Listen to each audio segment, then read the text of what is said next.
Hello, I'd like to talk to you about the actor in an opera. Here you see on the front of our text what I would call a living statue.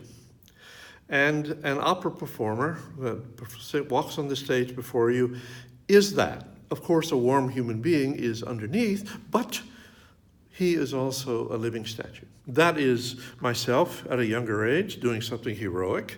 In fact, something heroic in an opera that I wrote called Napoleon, but never mind. So let me say a few words about being a singer and the challenges of it. First and foremost, when a singer walks on the stage in front of you, he has spent probably at least an hour in makeup room where experts are making doing his face, every inch of his body which is exposed to the light on the stage has makeup on it, generally, hands, arms, and so on. He was fitted for costumes. He has to put on shoes that are not his own. He may have jewelry. He may have a sword, a lot of properties. He may have a wig, a hat, and so on. So this is a living statue in many ways. And when he walks on the stage, he walks out in front of scenery into hot, brilliant light, very different from backstage. And believe me, he walks out with nerves. So, I could describe to you walking out in the first entrance of a difficult role with my knees shaking, with my throat dry and I have a big aria to sing. Yes, it happens. I suddenly can't see the baton clearly of the conductor. Oh my God. I'm listening like crazy to the orchestra for my cue. I know that the violin will cue me at a certain point. It's pretty nerve-wracking to sing opera. Now, there are other things about being an opera singer. I stand to you now, a mature gentleman of 72, weighing 240 pounds, more like a linebacker than an opera singer. And yet, I was once like you, young and graceful. So many people have magnificent voices. So many people in America. So why don't they all become great opera singers? Let me tell you why. Here's what an opera singer is. They are athletic. You have to be able to do extraordinary things on the stage, but not just on the stage, in rehearsals. You have to be physically vibrant and awake. Not necessarily strong, but it helps.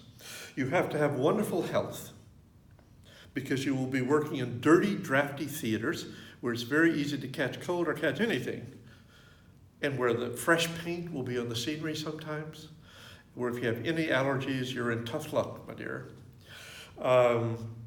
You have to know languages. You have to be gifted in languages. And you have to be musical. Not only have the voice, but be musical. You have to be able to see well. You have to be sensitive to others. You have to be an actor, not just of a sort, but a good actor. As good an actor as does straight drama or film. So you have to do all these things. Wow, no wonder so few people become singers. And yet there are hundreds and hundreds and hundreds of us who do it and make a good living at it. So, just imagine that you come to the theater at 6 o'clock. You will go first to the makeup room, then to your space where you will put on your costume. You will probably be sharing a room with people you do or do not like. You will find a place to warm your voice up just before you walk on stage. You will have your routine. You may have your score there. If you're guesting in a role you don't do very often, you must review the entire role. You may want to get to a piano to warm yourself up, or you may have a pitch pipe. And all of these nerves are happening. If you're guessing, you have an unfamiliar costume. You may have 5 or 6 costume changes in the course of 3 hours. Some of them may be backstage. So if you're shy, you're in trouble. And you have to pace yourself. You have to know yourself. You have to know the amount of strength you have. How much voice do you have? All of these things. I have lost, in doing a major role, as much as 5 pounds. So when you walk on that stage, you have to be prepared to sweat. This is not just a male thing, ladies. It happens to everyone. And you have to remember that you are performing with other folk out there. You have to be generous. You have to you can't upstage them, perform something behind their backs to distract the audience. Caruso, by the way, was one of the great tricksters on the stage.